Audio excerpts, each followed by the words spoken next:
By subscribing to our channel, you can be informed about detailed reports every time.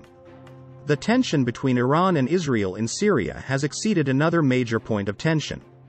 This week, Israel has struck a second time at Iran-backed militants in Syria, after Russia said it would no longer prevent Israel's attacks on Syria. Israel hit Iran-backed militant groups in a rare daytime attack today. The attacks came amid the nuclear deal conflict between Iran, Israel and the United States, and also after an Iranian-backed hacker group attacked an Israeli state-owned internet hosting company on Friday. We will examine the details of the attacks in Syria shortly. The conflict between Iran and Israel in Syria had turned into a great rivalry, especially since the beginning of October. Together with the Syrian regime forces in the region, Iran prepared a major operation plan in the southern region of the country and began to seize the areas close to the Israeli territory one by one. With Iran's tank shipment to the outskirts of the Golan Heights, the process went into crisis. Afterwards, Iran, which carried out a joint work with Russia, increased its activities in many areas of Syria and established headquarters suitable for its militants in the region. On Saturday, the Syrian state news site Sana said the attacks were carried out using surface-to-surface missiles fired from northern Israel, and heavy explosions were heard in the countryside surrounding the Syrian capital Damascus. Most of Israel's attacks on Syria took place mostly at night. The UK-based Syrian Observatory for Human Rights said Saturday's raid destroyed weapons and ammunition depots belonging to Iranian forces and allied militants in Qudsiya and Damascus. We will examine the details of this different attack allegedly carried out by Israel in a moment.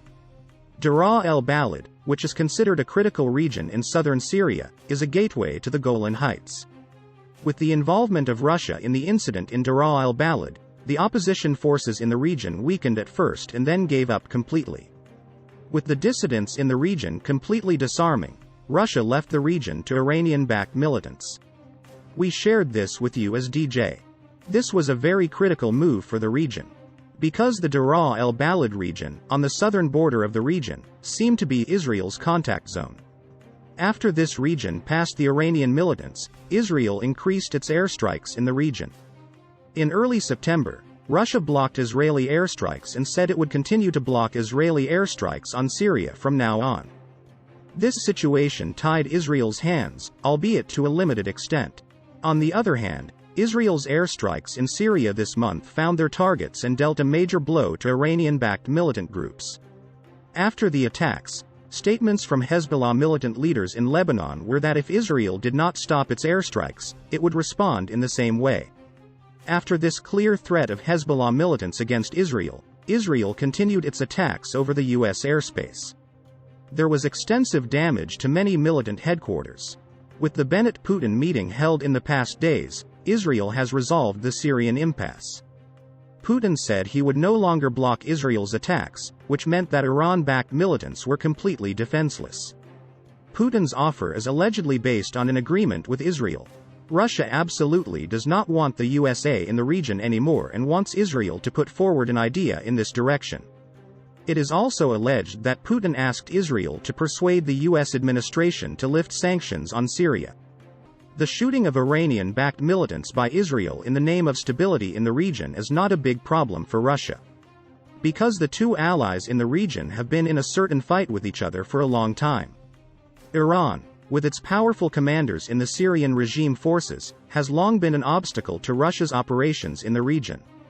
This caused a great power race between Russia and Iran.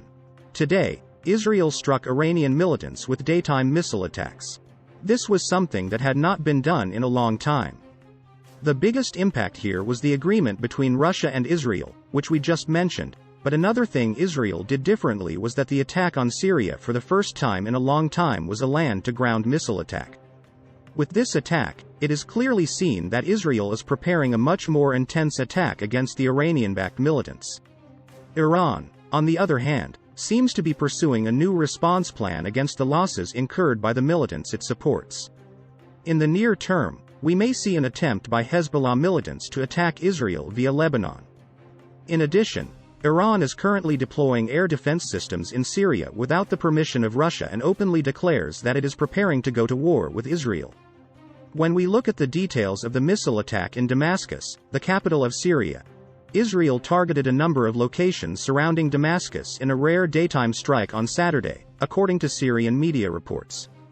The state Sana news site said the strikes were carried out using surface-to-surface missiles fired from northern Israel and that explosions were heard in the countryside surrounding the Syrian capital. Most Israeli attacks on Syria have mostly happened during the nighttime. Sana said 2 Syrian soldiers were injured and there was material damage after the country's air defense systems were activated against hostile targets from the direction of occupied lands, an apparent reference to Israel. The news site claimed that the missiles were repelled. The UK-based Syrian Observatory for Human Rights, a pro-opposition group of unclear funding, said Saturday's raid destroyed arms and ammunition depots belonging to Iranian forces and allied militias in Qudsiya and Damascus. Although not unheard of, daytime strikes on Syrian targets are relatively rare. There was no comment from the Israel Defense Forces, in line with its policy of only publicly acknowledging strikes that are in response to attacks from Syria. Israel has carried out hundreds of airstrikes inside Syria over the course of the country's civil war, targeting what it says are suspected arms shipments believed to be bound for Lebanon's Iran-backed Hezbollah militant group, which is fighting alongside Syrian government forces. Israel views Iranian entrenchment on its northern frontier as a red line, and it has repeatedly struck Iran-linked facilities and weapons convoys destined for Lebanon's militant Hezbollah group. The news comes amid increasing Israeli military activity targeting Iranian proxies in Syria. 2 weeks ago, an alleged Israeli airstrike targeted Syrian and Iranian-backed forces near Palmyra, killing 1 Syrian soldier. Just a week earlier, Syrian air defenses were activated during a suspected Israeli strike on the T4 airbase near Homs. On Monday, Syrian media said Israeli missiles struck targets connected to the Hezbollah terror group on the outskirts of the town of al-Bath as well as other locations in southern Syria. The 3 sites were all reportedly connected to Hezbollah's so-called Golan File, its efforts to establish a front along the Golan border from which it can carry out attacks against Israel. According to Syrian media, 2 of the sites were observation posts used by the Lebanese terror group, while the 3rd target was a site just next to a Syrian military facility that Israel has long claimed was working with Hezbollah, the offices of Captain Bashar al-Hussein, commander of a reconnaissance company in the Syrian Army's 90th Brigade.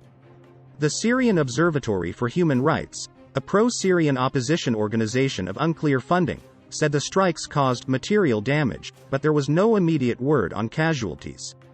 Later on Monday morning, in a tacit threat, the Israeli military reportedly dropped leaflets in the Syrian Golan mentioning Hussein by name and warning Syrian troops to avoid cooperating with Hezbollah. The IDF did not immediately confirm dropping the flyers, but the pages were marked with the eagle symbol of the Israeli military's 210th Bashan Division, which defends that area of the border with Syria. The alleged attack on the sites near Damascus comes a week after Israel said it received a green light from Russian President Vladimir Putin to keep up its airstrikes in Syria. Prime Minister Naftali Bennett and Putin agreed during a meeting in Sochi last week that the 2 nations would continue to implement the so-called deconfliction mechanism that works to prevent Israeli and Russian forces from clashing in Syria, a senior Israeli official said. The Prime Minister presented his worldview on ways to stop Iran's nuclear drive and Iran's entrenchment in Syria, he said in a statement. It was decided to keep policies vis-a-vis Russia in place, regarding airstrikes in Syrian territory, said Housing Minister Zeev Ilkin, who accompanied Bennett to act as a translator and advisor. Russia is a close ally of Syria's Bashar Assad, has forces based and operating in Syria, and also provides Syria with its air defenses that try and shoot down Israeli jets and missiles. Meanwhile, Moscow has asked Israel to encourage the U.S. to lift sanctions imposed on Damascus to allow Russian companies to carry out reconstruction projects in Syria. Russian President Vladimir Putin asked Israeli Prime Minister Naftali Bennett to speak with the U.S. on this issue during the latter's visit to Russia, according to Israeli officials. The Israeli official said that Russia wants its companies to win the big construction projects in the war-torn country. Russian companies are afraid of the effect of U.S. sanctions, the U.S. Caesar Act, should they take part in the reconstruction of Syria. This law is the main deterrent for foreign companies interested in becoming involved in the Syria reconstruction effort. According to the Israeli official, Russians argue that maintaining the sanctions on Syria paves the way for Iranian companies already under U.S. sanctions to carry out major reconstruction projects, thereby increasing the Iranian influence in Syria. The Israeli Prime Minister's office declined to comment on these reports. Currently, Russia, Israel, and the U.S. are discussing holding a trilateral meeting for their national security advisors to discuss the way forward in Syria, but no date has been set for such a meeting.